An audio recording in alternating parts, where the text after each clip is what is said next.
Do you ever feel like manifestation is just another thing on your to-do list that you don't have time for? Like your spiritual practice is something that you have to do? Honestly, you're not alone because I felt that way too. Something that's really changed my relationship with manifestation is blending it into my lifestyle so that no matter what I'm doing, I'm also manifesting. I call this manifestation as a lifestyle, and it's single handedly made the entire manifestation journey more enjoyable for me. And I've seen my desires show up with a lot more ease. Manifesting as a lifestyle has made manifestation go from feeling like a task to something I just naturally do because it's who I am. If you'd like to learn more about this, I've created a step by step guide for you. I'll link it in my show notes so you can check it out.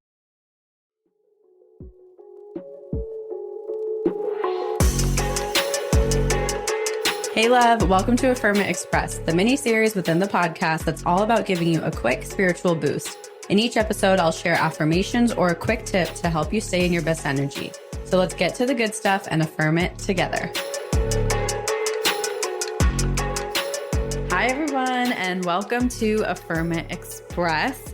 I'm so excited because I'm doing a card reading from a new deck, and at first I was nervous if this deck would even resonate, but I was like, October feels like we're stepping into kind of witchy, herbal season. And you guys, if you follow me, you know I love all of the manifestation rituals and the herbs and understanding the energy and symbolism between different plants and flowers. And I think they absolutely impact our energies as well as our manifestation rituals. So this deck is a deck. Let me grab it. Hold on.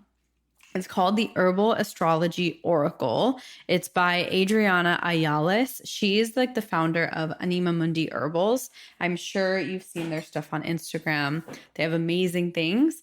And they have an herbal astrology deck. So I shuffled for us an intentional card. And this deck is pulled with so many different herbs like yarrow and comfrey and rhodiola and psilocybin or ashwagandha. And there's so many different herbs, and herbal medicine and herbal healing is something that's been so important to me, especially growing up in an Indian household.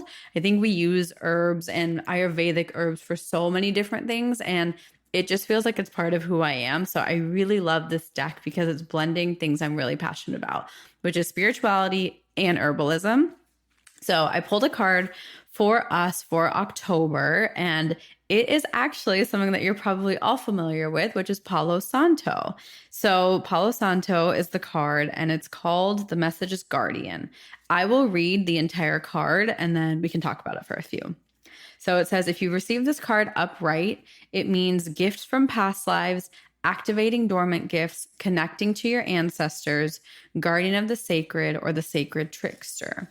Reverse means dormant gifts, living in the past, latent abilities, and karmic inheritance. Astrological ruler is South Node or Pluto. So here's what the card says. The ritualistic burning of Palo Santo, which translates to sacred or holy wood, can be traced back to the Incan Empire, where it was used in spiritual ceremonies to cleanse the body and space of malignant darkness. To this day, it is used ritualistically among many indigenous communities throughout Central and South America, particularly to cleanse bad energy, bad air, and the evil eye. Mal de aire, translated to bad air, yet it is a spiritual illness believed to be a kind of cold nighttime air created by malignant spirits that enters the body, causing pain, discomfort, sickness, and many other kinds of imbalances.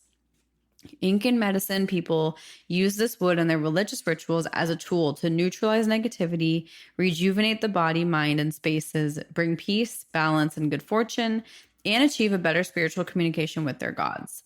Scientific studies now show how Palo Santo can help relieve stress and anxiety, stimulate circulation, reduce joint and muscle pain, and uplift the mood and the immune system. It's also proven to cleanse the space, dispel bacteria, and act as an insect repellent.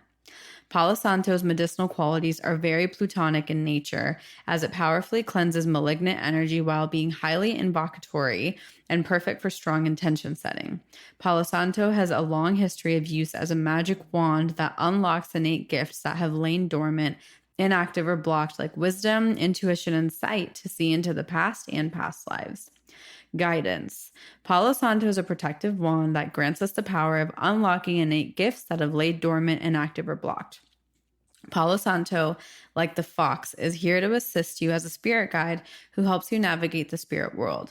The Satura foxes, native to South America, nestle amongst the desert forests of Palo Santo for shelter, living in symbiosis with these precious trees. Foxes are symbolic of the afterlife, invisibility, and the sacred trickster.